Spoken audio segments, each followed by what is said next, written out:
Yosua 7 menunjukkan bahwa kemenangan Israel bergantung pada ketaatan kepada perjanjian Tuhan, bukan kekuatan atau strategi perang. Ketika mereka setia, Tuhan memberi kemenangan. Apabila mereka berdosa, kekalahan menimpa mereka.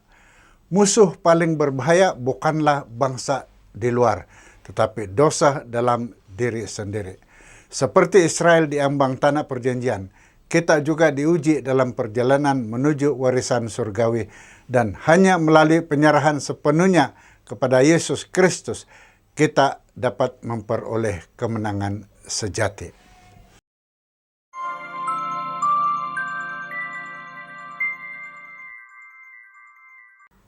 Halo, selamat kita bertemu kembali melalui channel Wahyu Pengharapan dengan segmen ringkasan pelajaran Alkitab, dan topik kajian kita pada kali ini untuk pelajaran yang ke-6 ialah musuh di dalam. Ayat hafalan kita diambil dari Yeremia 17 ayat 10, katanya, Aku Tuhan menyelidiki hati dan menguji batin. Aku menganjar setiap orang selaras dengan perilakunya dan setimpal dengan hasil perbuatannya. Tiada apapun yang tersembunyi di hadapan Tuhan, sejauh mana sekalipun kita coba menyembunyikan sesuatu. Kajian kita kali ini membuktikan kebenaran ini. Kita mulakan dengan topik yang pertama, pelanggaran perjanjian. Dalam Yosua 7 ayat 11 mengatakan, Orang Israel telah berdosa, mereka melanggar perjanjianku yang kuperintahkan kepada mereka. Mereka mengambil beberapa barang yang dikhususkan itu. Mereka mencuri, berdusta, dan menaruh semua itu antara barang-barang milik mereka. Kekalahan Israel di Ai berpunca daripada dua sebab utama. Dosa Achan dan sikap sombong bangsa Israel yang bergantung pada kekuatan sendiri tanpa meminta petunjuk Tuhan. Walaupun dosa dilakukan oleh Achan, seluruh bangsa turut dipertanggungjawabkan karena mereka berada dalam perjanjian dengan Tuhan sebagai satu kesatuan umat pilihannya. Dosa Achan sangat serius karena melibatkan pelanggaran berlapis, melanggar, mengambil, mencuri, menipu, dan menyimpan barang terlarang, menunjukkan kegagalan Israel untuk taat dan bergantung sepenuhnya kepada Tuhan. Kita teruskan dengan topik kedua, dosa Achan. Yosua 7 ayat 19 mengatakan, Kata Yosua kepada Achan, Anakku, muliakanlah Tuhan Allah Israel dan akuilah kesalahanmu kepadanya. Beritahukanlah kepadaku apa yang telah kau lakukan. Jangan sembunyikan hal itu daripadaku. Keadilan dan rahmat Tuhan tampak jelas dalam kisah Achan ini. Tuhan tidak segera menghukum, sebaliknya memberikan proses siasatan bertahap yang adil dan memberi peluang untuk bertobat. Penyiasatan itu dilakukan dengan teliti, dari bangsa hingga individu, membuktikan bahwa Tuhan mengetahui segala rahasia dan tiada dosa yang tersembunyi di hadapannya. Ketika akhirnya Achan dikenal pasti, Yosua menegurnya dengan sapaan lembut, Anakku, menggambarkan keadilan yang disertai belas kasihan. Kisah ini menegaskan bahwa Tuhan menegur dosa dengan kebenaran, namun kasih dan kerahmatannya sentiasa terbuka bagi yang mau mengaku dan bertobat. Topik ketiga yang kita baca, yang kita kaji ialah pilihan yang menentukan nasib. Di dalam Yosua 2 ayat 21 kita baca, Ketika aku melihat sehelai jubah indah buatan Siniar, 200 sikal perak dan sebatang emas seberat 50 sikal, antara barang-barang jarahan itu aku menginginkannya lalu kuambil. Semua itu kusembunyikan di dalam tanah di tengah-tengah kemahku dengan perak di bawahnya. Ini kata-kata Achan. Yosua menyuruh Achan untuk memuliakan Tuhan dengan pengakuan dosa yang jujur. Namun pengakuan Achan tidak disertai penyesalan sejati. Dia tetap keras hati dan berharap dosanya tidak diketahui. Dosa ketamakan akan mencerminkan kejatuhan Adam dan Hawa, melihat, menginginkan, dan mengambil yang terlarang, menunjukkan ketidakpercayaan kepada Tuhan.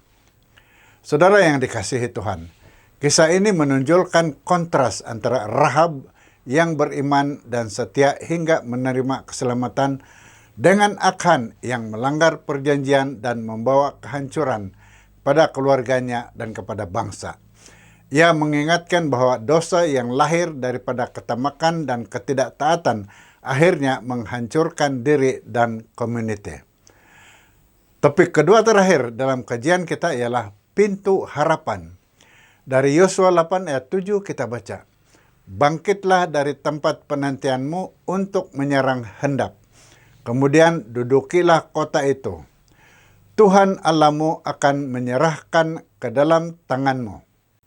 Tuhan mengubah kekalahan Israel di Ai menjadi kemenangan dengan memberikan strategi ilahi, menjadikan lembah Akhor lambang pemulihan dan harapan. Walaupun Israel menggunakan taktik yang bijak, kemenangan itu berasal daripada Tuhan yang menyerahkan kota Ai ke tangan mereka. Tuhan hadir aktif sepanjang peperangan itu, memberi arahan dan meneguhkan, hasilnya menandakan pengawasannya yang sempurna. Tindakan Yosua mengangkat pedang sabitnya melambangkan ketaatan, kuasa ilahi, dan kesinambungan kepimpinan dari yang bermula dengan Musa. Kisah ini menegaskan bahwa kemenangan sejati datang bukan daripada kebijaksanaan manusia, tetapi daripada penyertaan dan pimpinan Tuhan yang berdaulat. Saudara, kita tiba di topik yang terakhir, saksi kepada kuasa Tuhan.